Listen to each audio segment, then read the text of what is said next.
কেশবপুর গ্রামে বাস করত এক চাষি। চাষি চাষ করলেও তার মনে ছিল ভীষণ দুঃখ, কারণ তার জমিতে যে ফসলই চাষ করুক না কেন তাতে কোনো স্বাদ ছিল না। বাজারে নিয়ে গেলেও কেউ তা কিনত না। একদিন চাষি মাথায় হাত দিয়ে মাঠে বসে কাঁদছিল। হায় খোদা, আমার জমিতে কেন তুমি কোনো ফসলের স্বাদ দাও না? যে ফসল চাষ করি না কেন তুমি সেই ফসলের স্বাদ কেড়ে নাও কেন? এমন সময় সেখানে একটা বৃদ্ধ লোক আসে আর বলে, রাকেশ, এইভাবে কান্না করছিস কেন বাবা? কি আর করব চাচা, আমার জমিতে যে ফসল চাষ করি না কেন কোনো ফসল ভালো হয় না। বুঝেছি, তাই বলে এইভাবে কাঁদবি? শোন, সমস্যা হলে তার কোনো না কোনো সমাধান নিশ্চয়ই থাকে। চাচা, চেষ্টা যত্ন তো আর কম করলাম না, কোনো কিছুতেই কিছু হচ্ছে না। শোন, সব সময় কিছু একরকম করে ভাবলে হয় না, কিছু কিছু সময় বুদ্ধিটা উল্টো করেও কাজ করতে হয়। শোন, সমস্যার সমাধান খোঁজ। চাষ যেভাবে করছিস, সার মাটি দিচ্ছিস, তার উল্টো সার দে, দেখবি সব ঠিক হয়ে গেছে। যা, এখন বাড়িতে ফিরে যা আর ঠান্ডা মাথায় চিন্তা কর। ঠিক আছে চাচা। এই বলে রাকেশ বাড়িতে চলে আসে। রাকেশ বাড়িতে এসে বারান্দায় বসে আবারও চিন্তা করতে শুরু করে। এমন সময় তার স্ত্রী জুলেখা সেখানে আসে। কি গো, আসলে? সেই সকালে বের হয়েছ, বাড়ি আসার নামই যে নেই তোমার। আহা বউ, আমার মনটা ভালো নেই। কেন গো, আবার কি হয়েছে? কেন তুমি জানো না, আমাদের চাষের জমিতে ফসল ভালো হয় না, আর যা হয় তা খাওয়া যায় না। ও, এই কথা। দেখো, ওপরওয়ালা যদি তোমার জমিতে ভালো ফসল না দেয় তাহলে কি করবা বলো? সব সময় উপরওয়ালার দোষ দিও না, নিজের কর্ম কিছু করতে হয়। বৃদ্ধ চাচা বলল আমি যা যা করি তার উল্টো করতে। তাহলে করে দেখো, যদি কোনো লাভ হয়। আমি আর কি করি, জমি চাষ করি, তারপর বীজ লাগাই, তারপর সার দিই, এই তো। এখন এইগুলোর মধ্যে উল্টো কি করব? তুমি একটা কাজ করতে পারো, সারগুলো উল্টো করে দিতে পারো। সার আমি উল্টো করে কিভাবে দিব? তুমি তো কীটনাশক ব্যবহার করো, এখন তুমি জৈব সার ব্যবহার করতে পারো। হ্যাঁ, তুমি ঠিক বলেছ। আমি কাল থেকে আবার জমি চাষ করতে শুরু করব আর জমিতে জৈব সার দিব।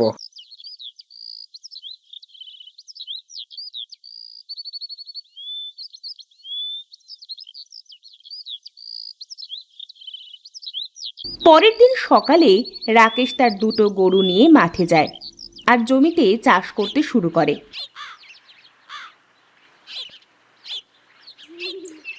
এমন সময় সেখানে নিতাই আসে।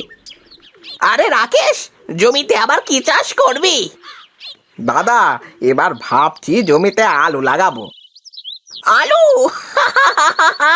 তোর জমিতে আবার আলু লাগাবি? খাবে মানুষে? দেখা যাক দাদা, এবার কি হয়। ঠিক আছে, লাগা লাগা, তবে শোন, আমার জমির আলুর দিকে তাকাস না কিন্তু। এই বলে নিতাই সেখান থেকে চলে যায় আর রাকেশ আবার গরু দিয়ে জমি চাষ করতে শুরু করে। কিছুক্ষণের মধ্যে রাকেশের সব জমি চাষ করা হয়ে যায়। যাক, জমি তো চাষ করা শেষ। যাই, এবার বাড়িতে যাই, বাড়িতে গিয়ে জৈব সার তৈরি করতে হবে। এই বলে রাকেশ তার গরু দুটোকে নিয়ে বাড়িতে চলে আসে। তারপর গরু দুটোকে গোয়াল ঘরে বেঁধে বারান্দায় গিয়ে বসে। বউ, ও বউ, কোথায় গেলে? এক গ্লাস জল নিয়ে আসো দেখি। এই নাও জল। দাও দাও, গলা একেবারে শুকিয়ে গেছে। তোমাকে কিছু পচা গোবর আর ছাই গুছিয়ে রাখতে বলেছিলাম, রেখেছো? হ্যাঁ গো হ্যাঁ, ওই দেখো উঠানে সব কিছু গুছিয়ে রাখা আছে, কিন্তু শুধুমাত্র নিম পাতাটা আমি নিয়ে আসতে পারিনি গো। আচ্ছা ঠিক আছে, আমি নিম পাতাটা নিয়ে আসছি। তুমি ছাই আর পচা গোবর একসাথে মেশাও তো, আমি আসছি। এই বলে রাকেশ নিম পাতা নিয়ে আসতে চলে যায়, আর জুলেখা তখন পচা গোবর আর ছাই একসাথে মেশাতে শুরু করে। এখন নিম পাতা কোথায় পাই, কোথায় পাই? যাই, পুকুর পাড়ে নিম গাছটা থেকে পাতা পেড়ে নিয়ে আসি। রাকেশ হাঁটতে হাঁটতে পুকুর পাড়ে যায়।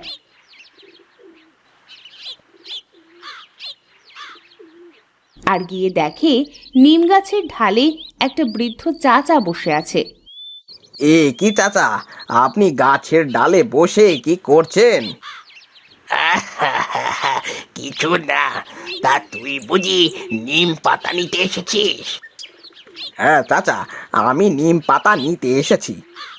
আচ্ছা দাঁড়া, আমি তোকে নিম পাতা পেড়ে দিচ্ছি। এই বলে বৃদ্ধ রাকেশকে অনেকগুলো নিম পাতা পেড়ে দেয়। দাঁড়া রাকেশ, তোর জৈব সারের মধ্যে এই বোতলের জল কিছুটা মিশিয়ে দিস। ঠিক আছে চাচা।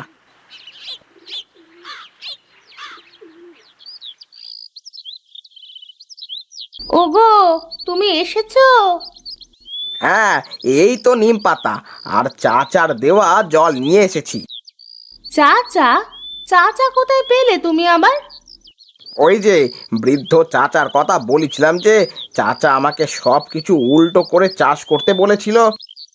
কিন্তু ওই চাচা জানলো কি করে যে আমরা জৈব সার তৈরি করছি? হ্যাঁ তাই তো, আর এর আগে তাকে আমি এই গ্রামে তো দেখি নাই। তাহলে কি? ওগো, এই কথা কাউকে কিছু বলিও না।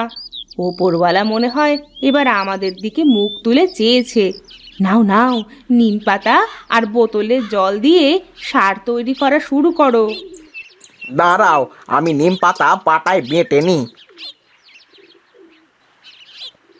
তারপর বৃদ্ধ দেওয়া বোতল থেকে কিছুটা জল তাতে ঢেলে দেয়। এই তো হয়ে গেল আমাদের জৈব সার। বউ, তুমি থাকো, আমি এই সারগুলো জমিতে ছিটিয়ে দিয়ে আসি। কাল আলুর বীজ লাগিয়ে দিব। ঠিক আছে, যাও। এরপর রাকেশ সারগুলো নিয়ে মাঠে যায়। তারপর সুন্দর করে জমিতে সারগুলো ছিটিয়ে দেয়। যাই, এবার বাড়িতে যাই, কাল এসে আলুর বীজগুলো লাগিয়ে যাব।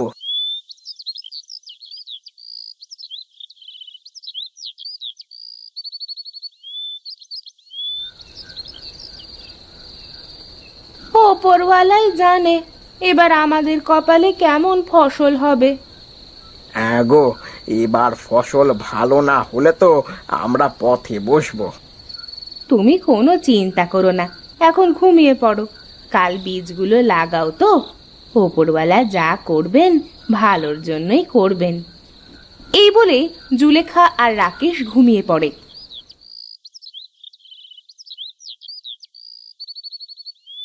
পরের দিন সকালে জুলেখা আর রাকেশ দুইজনে মাঠে যায় আলুর বীজ নিয়ে। তারপর তারা সেগুলো তাদের জমিতে লাগিয়ে দেয়। যাক, আলুর বীজগুলো লাগানো হলো। হ্যাঁ, এখন ওপরওয়ালার উপরই ভরসা করো, যাতে আমাদের ফসল ভালো হয়। বেশ কিছুদিন কেটে যায়। আলু গাছগুলো বড় বড় হয়, আর এবার আগের তুলনায় রাকেশের জমিতে ফসল অনেক ভালো হয়। বাহ, বেশ ভালো ফসল হয়েছে দেখছি এবার আমার জমিতে। দেখি তো আলুগুলো কেমন হয়েছে।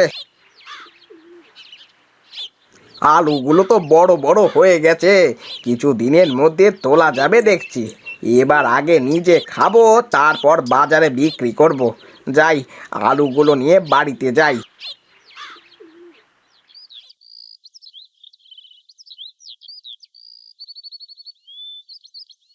বউ, নাও এই আলুগুলো আজ রান্না করো তো, জমি থেকে উঠিয়ে নিয়ে আসলাম।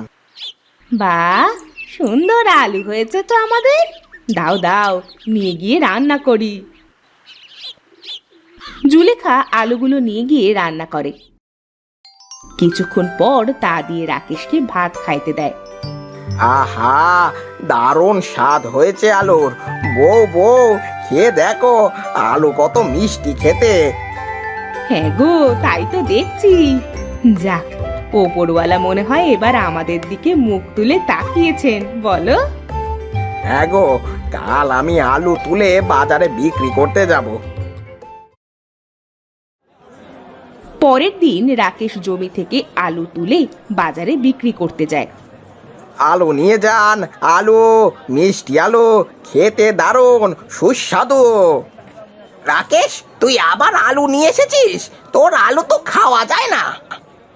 নিতাই দাদা, একবার নিয়ে যাও, খেয়ে দেখো, মুখে লেগে থাকবে।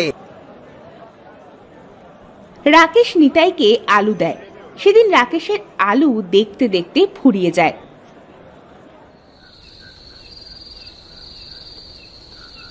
বউ, আজ আলু খুব তাড়াতাড়ি শেষ হয়ে গিয়েছিল। তা বেশ, এখন দেখা যাক কাল সকালে আলু খেয়ে কে কি বলে। পরের দিন সকালে রাকেশের বাড়িতে অনেক লোকে ভিড় করে। এ কি, তোমরা আমার বাড়িতে? তাহলে কি আমার আলুগুলো? কি সার দিয়েছিস রাকেশ? তোর আলু এত সুস্বাদু হয়েছে খেতে। হ্যাঁ হ্যাঁ রাকেশ দাদা, আমাদেরকেও বলো, আমরাও আমাদের জমিতে সেই সার দিব। হ্যাঁ হ্যাঁ, আমি সবাইকে দিব, তোমরা চিন্তা করো না। রাকেশ, সত্যি তুই অনেক ভালো মানুষ, আমাকে মাফ করে দিস। তোর সাথে অনেক খারাপ ব্যবহার করেছি। না না দাদা, এইসব কি বলছো? এই গ্রামের সকলে তো আমরা ভাই ভাই, আর আমি শুধু একা চাষ করে বড় হব কেন?